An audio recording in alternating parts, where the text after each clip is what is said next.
네, 어제 경찰 인사가 있었습니다. 신임 경찰청 차장에 윤희근 경찰청 경비국장을 내정을 했고요. 이를 포함해서 치안정감 6명 인사가 있었는데 이로써 문재인 정부에서 임명된 경찰 수뇌부 전원이 교체가 된다고 합니다. 여기에 얼마 전에 저희도 전해드린 바가 있었는데요. 행정안전부가 행안부 안에 경찰국을 신설하는 방안을 검토하고 있다. 이런 소식도 들려오고 있는데 어떻게 봐야 되는지 이분 연결해서 이야기 나눠보겠습니다. 경찰 출신인데요. 서원대 경찰학부의 김영식 교수 전화 연결합니다. 나와 계시죠? 네, 반갑습니다. 김영식입니다. 네, 안녕하세요. 일단 경찰 인사에 대해서부터 좀 평가 부탁드리겠는데요. 어떻게 보셨어요, 교수님은? 네, 일단 뭐 정권 초기에 이렇게 대대적인 물갈이 수준의 인사를 했다는 게요. 굉장히 한편으로 보면은 조직 쇄신과 개혁을 위해서 긍정적으로 작용할 수도 있지만 또 다른 한편에서는 정권 초기에 경찰 길들이기를 하는 게 아니냐라는 그런 색안경을 끼고 볼 우려가 매우 높다라고 생각합니다. 근데 이 6명에 대해서 이상민 행안부 장관이 1대1 사전 면접을 봤다 이런 보도가 나오는데 이건 어떻게 평가하세요?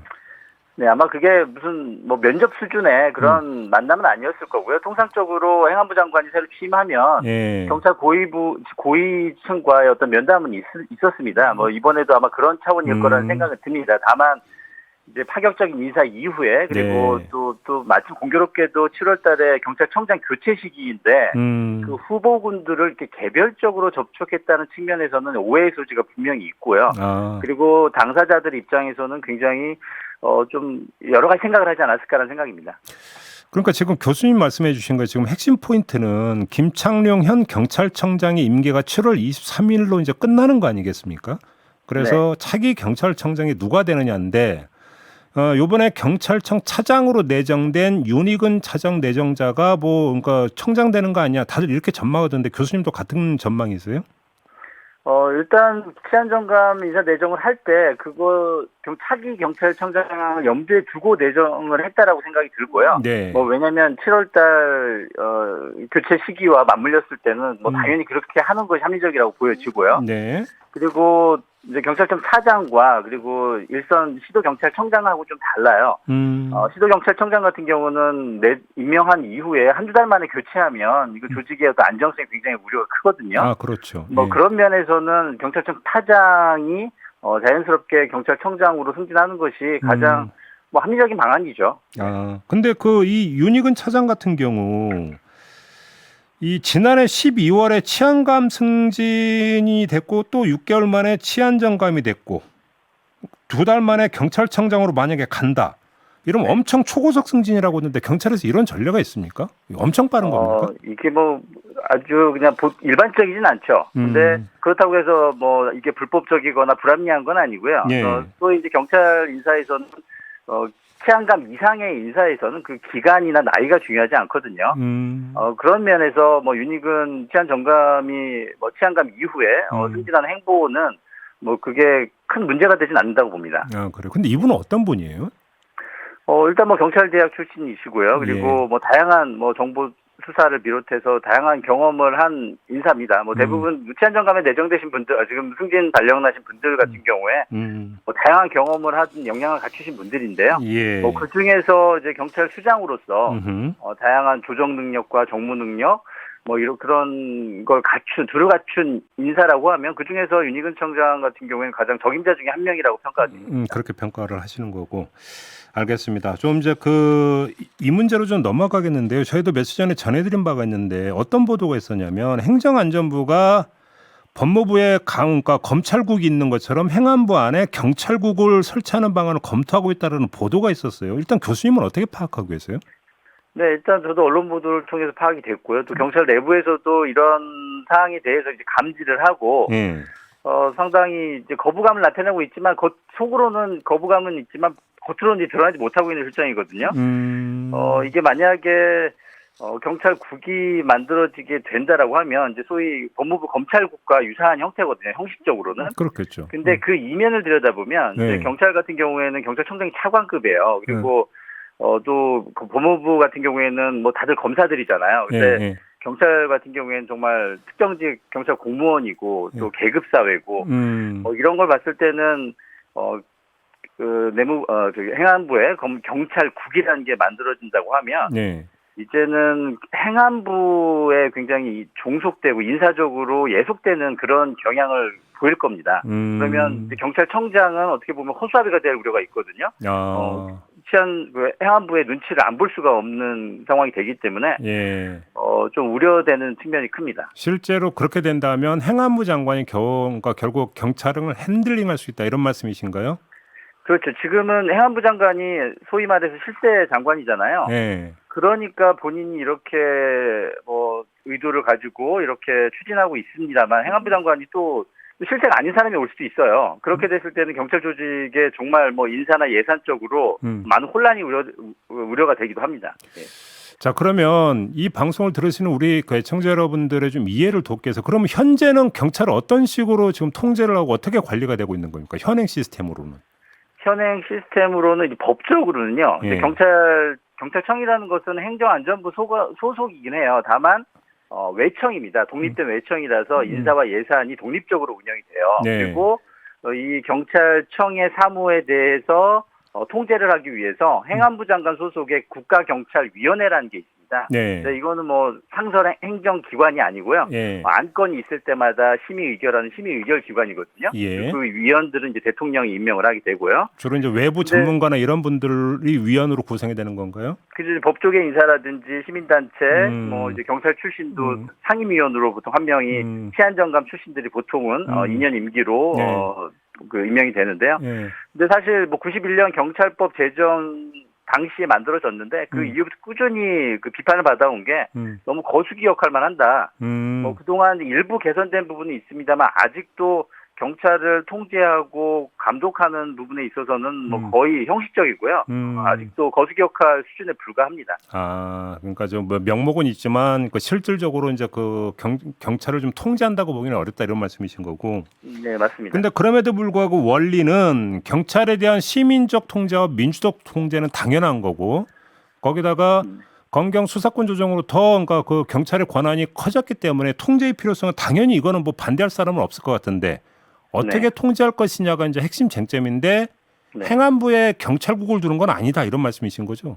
네, 저는 그 부분에 있어서는 반대의 입장이고요. 네. 이렇게 그 행안부에서 경찰국을 만들면서까지 경찰에 대한 개입, 즉 이제 경찰국을 만들게 되면 경찰에 대한 인사와 예산을 가져갈 거예요. 아, 그렇겠죠. 그리고 감찰권까지 가져간다고 지금 일부 보도가 되고 있는데요. 예. 그렇다고 하면 실제 경찰에 대해서 완전히 행안부가 장악을 하겠다는 거거든요. 예. 아마 이제 지난 정권 때 검경 수사권 조정으로 경찰의 수사 권한이 강화가 되고 또 조직이 확대가 되면서 이제는 경찰을 좀 정권에서 좀 핸들링 해야 되겠다 그런 좀 판단이 있는 게 아닌가라는 그런 추측을 할 수가 있겠고요. 그런 면에서는 오히려 경찰의 어떤 중립성을 더 확보해 나가야 되는 그리고 자치경찰제를 좀 더 확보해 나가야 되는 측면에서는 시대에 역행하는 게 아닌가라는 생각이 듭니다. 근데 지금 이 방안을 검토하고 있는 단위가 이상민 장관이 취임하자마자 만든 경찰 제도 개선 자문위원회라고 하는데 기존에 경찰위원회가 있는데 왜 이 위원회를 따로 만들어서 왜 여기서 검토를 하고 있는 걸까요? 네, 앞서 말씀드린 것처럼 국가경찰위원회는 정말 심의의결기구예요. 예. 안건이 있을 때마다. 예. 그래서 이런 사안에 대한 충분한 논의가 이루어지긴 어렵고요. 예. 그리고 제가 이상민 장관이었다면 이런 식으로 TF 형태로 급조를 해서 만드는 게 아니라 정말 각계각층 또 국회 추천을 받은 그런 위원들로 구성된 한시적 임기가 보장된 위원회를 만들어서 6개월이든 1년이든 그 위원회의 어떤 보고서 결과를 바탕으로 해서 조직 개편을 착수하는 것이 합리적이고 옳지 않다는 생각입니다. 근데 혹시 그 자문위원회 위원 구성이 어떻게 되는지 좀 알고 계세요? 네, 저도 언론에 보도된 내용으로 알고 있고요. 또 내부적으로 이제 들리는 소문에 의하면 친검찰 인사들이 많다. 친검찰?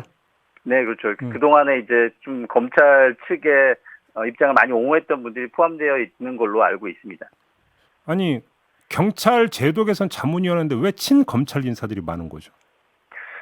아시다시피 지금 정권에서는 검찰 출신 인사들이 대부분 포진되어 있기 때문에 또 그게 크게 또 이상한 일은 아니라고 보여지는데 이제 문제는 경찰 조직 개편이 이렇게 너무 법적인 관점에서만 이루어져서는 안 되거든요. 이 경찰이라는 것은 또 검사랑은 좀 다른 개념이거든요. 검찰과는. 예. 또 하는 일 자체가 수사만 하는 것도 아니고 또 굉장히 뭐 어떤 생산성을 추구하는 그런 업무도 아니거든요. 그런 측면에서는 정말 뭐 민주성이나 대표성을 고려한 그런 위원들로 구성이 됐어야 되는 아쉬움이 큽니다. 아무튼 그러면 교수님 말씀을 정리를 하면 그 비대진 경찰에 대한 통제는 당연히 필수이고, 근데 그 필수적인 그 통제가 경찰위원회를 통해서 이루어져야지 행안부 산하에 경찰국을 만들어서 하는 것은 아니다, 이런 말씀이신 것 같은데. 네, 맞습니다. 대한민국에서의 경찰의 통제라는 것은요, 이제 정치로부터 좀 분리하는 게 통제지. 네, 네. 이거를 지금 정치가 개입해서 경찰을 통제한다고 하는 것은 결국 그 통제하는 게 아니거든요. 그건 길들이기지. 그러면 방향은 다만 이제 국가경찰위원회의 내실을 얼마나 기할 수 있도록 하느냐, 이게 이제 관건이라는 말씀이신데, 일각에서는 경찰위원회를 행안부에 둘 게 아니라 총리실로 옮겨가야 된다는 주장이라던데, 이건 왜 이런 주장이 나오는 겁니까? 근데 그동안에 뭐 저를 포함한 많은 전문가들이 이야기했던 바고요. 예. 지금은 행안부 장관 소속으로 해서 형식적인 심의의결 기구인데, 예. 그럼 실질적인 통제가 안 되거든요. 뭐 권한 가지고 있는 게 가장 대표적인 게 경찰청장 임명 동의권이에요. 말 그대로 동의권이에요. 예. 근데 뭐 그동안의 전례를 보더라도 뭐 이미 청와대에서 내정하고 사후에 뭐 동의를 한다든지 하는 그런 형식적인 모습을 많이 보여줬거든요. 이제는 뭐 실질적인 권한을 부여하려면요. 네. 그 위원회 수가 중요한 게 아니라 뭐 국회에 추천을 받은 위원들 그리고 뭐 법조계에 추천받은 위원들 그리고 대통령이 지명하는 위원들로 구성된 그런 행정기관, 합의제 행정기관으로서의 국가경찰위원회가 출범을 하고요. 그리고 행안부 장관 소속이 아니라 이제 국무총리 소속으로 그리고 위원장은 장관급으로 하는 것이 실질적인 통제 방안이라는 생각이 듭니다. 교수님께서 지금 이제 경찰청장 그 임명 제청 문제를 제기를 하셨으니까 퍼뜩 떠오르는 궁금증이 하나가 있는데, 교수님의 견해가 궁금한데요. 지금 법무부 장관 직속으로 인사정보관리단이 구성이 되지 않았습니까? 그러면 경찰청장을 인선하는 과정에서 당연히 이제 그 인사 검증이 이루어져야 되는 거고, 경찰청장에 대한 그 인사 검증도 여기서 이루어지지 않겠습니까? 이 시스템은 어떻게 평가를 하세요? 일단 법무부에 이제 그런 조직이 만들어지는 것도 굉장히 이례적인데, 또 이제 법무부 장관이 또 워낙 또 현 정권의 실세 장관이기 때문에 또 그런 현상이 발생한 것으로 보여지고요. 그리고 굉장히 오해 소지가 많죠. 이제 그 정말 고위층들에 대한 어떤 인사권으로서의 장악 뭐 이런 것들이 확실하게 이루어진다는 측면이 분명히 있을 거고요. 그리고 이제 법무부는 또 검찰청을 함께 가지고 있기 때문에 이게 또 나중에는 어떤 표적 수사와 연결되는 게 아닌가 그런 이제 우려도 있고요. 경찰에 그런 대한 면에서는 그래서 이제 인사 검증 문제는 정말 이제 객관적이고 중립적인 기관에다가 이런 걸 설치하는 것이 맞지 않을까라는 생각입니다. 근데 만약에 이렇게 돼버리면 검찰과 경찰의 관계가 약간 왜곡될 수도 있다, 이렇게 보시는 겁니까? 일단 형식상으로는 굉장히 왜곡되어졌죠. 지금 이제 만약에 행안부에 경찰국이 만들어지면 과연 경찰이 행안부의 과거처럼 뭐 치안본부 수준으로 이제 격화되는 게 아닌가라는 그런 우려가 있고요. 그리고 뭐 분명히 경찰청장의 외청으로서 독립적인 권한이 분명히 있고 존중되어야 함에도 불구하고 아마 정권 초기 이런 형태로 제도 개선이 이루어진다고 하면 경찰청장이 굉장히 허수아비 형태로 운영될 수가 있습니다. 그런 부분이 좀 가장 우려가 됩니다. 근데 경찰 조직 내부에서는 별로 목소리가 안 나오는 것 같은데 왜 그러는 거예요? 경찰 인사를 앞두고 있거든요. 뭐 물론 이제 바로 이제 치안감, 뭐 그리고 또 경무관, 총경에 대한 인사들이 있을 텐데요. 좀 검사와 경찰관이 좀 다른 점은 검사는 또 변호사 자격증이 있잖아요. 뭐 신분 보장이 탄탄합니다. 근데 경찰 같은 경우에는 뭐 본인이 승진해서 누락될 경우에는 계급 정년으로 정년을 못 채우는 경우도 허다하기 때문에 굉장히 좀 신분상으로 좀 취약한 부분이 있죠. 그런 점이 또 작동을 하고 있다. 그래서 특히나 민주적 통제가 중요하다는 얘기라도 연결이 되겠네요. 바로 그 점 때문에라도. 알겠습니다. 자, 오늘 말씀 여기까지 들을게요. 고맙습니다, 교수님. 네, 감사합니다. 네, 지금까지 김영식 서원대 경찰학부 교수였습니다.